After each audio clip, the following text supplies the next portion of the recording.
So we're in Anaheim here, and this is the.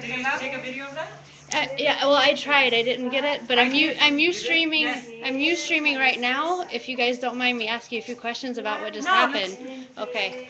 So this is the Perez family, and your name again? Rufina? This is Rufina, and we're at their home in Anaheim. Which do you want to tell everyone a little bit about your story?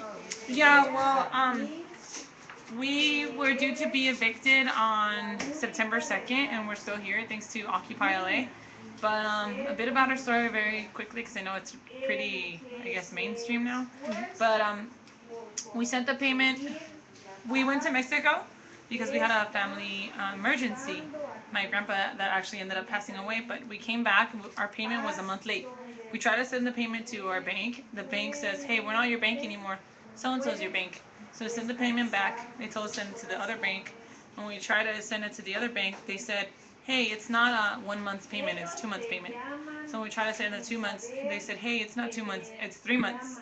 So by then it was like a ridiculous amount of money due to like late fees and so fees, and we just couldn't gather that money. And by then, when after the 3 months, we're already in the foreclosure process. And that's when my mom started looking for people to help us, people who defrauded us, stole her money. She's paid over $40,000, and all these people who said that were gonna help us, we just kept kind of like playing hot potato with our house, like selling it under different names or in a trustee thing.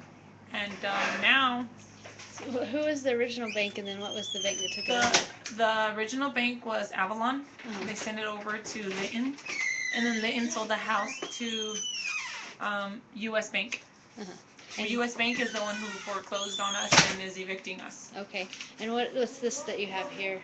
This is actually, we're going to try and go canvas right now to our neighborhood, because we found out through our research that there is, just in our zip code alone, 700 houses who are up for foreclosures, and 180 of them are already in the process.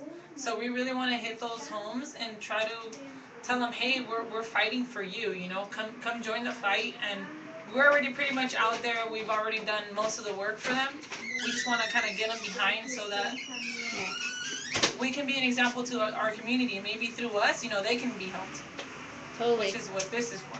And I want to just briefly ask you about what just happened when we were coming up, when Dennis and I were walking up here to meet up with you, and we were about to go canvassing.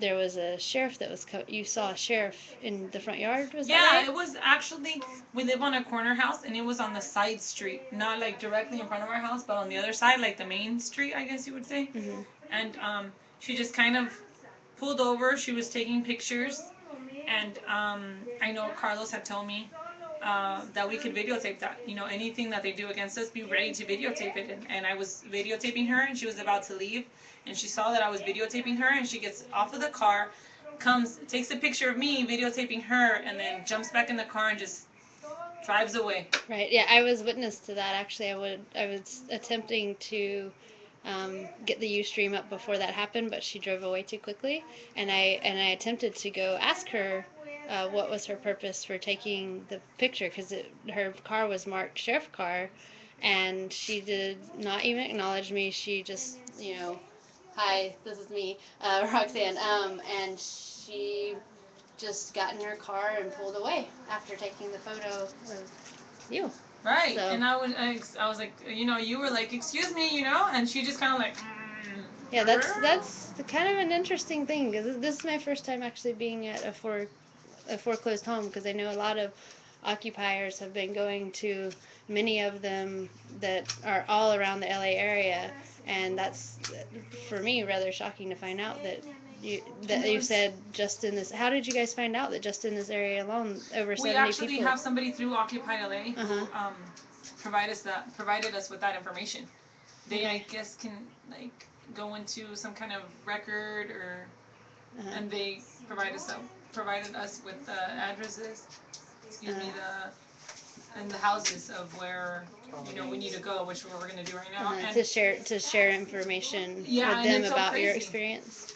last night we were in the front and we had a media here, channel in Spanish, and we were like holding signs up, honk for justice and stuff, and a bunch of us were in the corner, and Anaheim police officer drove by.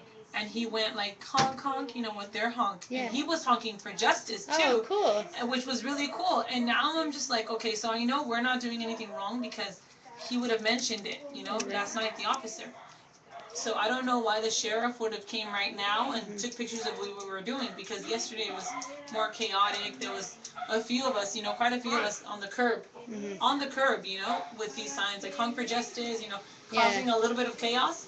And he was like honking for justice. So I was like, why would the sheriff come right now and take all these pictures and not be okay with, there's nobody out there. There's just a few signs and the tents are up, but yeah, I guess I personally wonder what the sheriff was doing as well. Maybe we can call the sheriff's department and ask them at some point. Okay, so we're gonna go canvas a little bit, and we'll come back maybe during some of the canvases or later today. Okay, thank you, everybody.